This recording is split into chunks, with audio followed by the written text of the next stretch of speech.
10,000 करोड़ रुपए से अधिक की सम्मान राशि का सीधा हस्तांतरण किसान सम्मान की इसी अटूट श्रृंखला का प्रमाण है। प्रधानमंत्री श्री नरेंद्र मोदी जी द्वारा पीएम किसान सम्मान निधि की 19वीं किश्त के तहत 9 करोड़ 80 लाख से अधिक किसानों के बैंक खातों में 22,000 करोड़ रुपए से अधिक की सम्मान राशि का सीधा हस्तांतरण किसान सम्मान की इसी अटूट श्रृंखला का प्रमाण है। इसके लिए किसानों को प्रोत्साहन मिलेगा।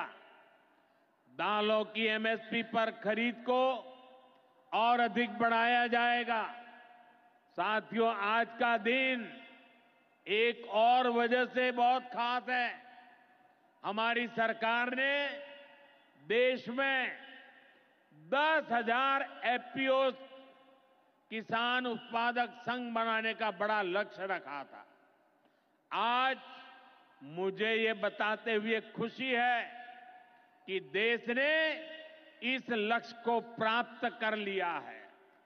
आज बिहार की भूमि 10,000वें एफपीओ के निर्माण की साक्षी बन रही है।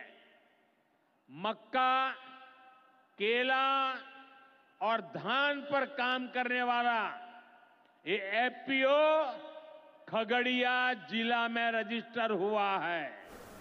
तो देखते ही পেলেন বন্ধুরা, প্রধানমন্ত্রী কিষাণ সম্মান নিধি যোজনার 19তম কিস্তির 2000 টাকা অলরেডি আজ থেকেই পাঠানো শুরু হয়েছে। তো ইতিমধ্যে আপনারা এই টাকা পেয়েছেন কিনা অবশ্যই নিচে কমেন্ট বক্সে কমেন্ট করে জানাবেন। ভিডিও ভালো লাগলে ভিডিওতে একটি লাইক দিয়ে ভিডিওটা ফেসবুক হোয়াটসঅ্যাপে বেশি বেশি করে শেয়ার করবেন। ধন্যবাদ।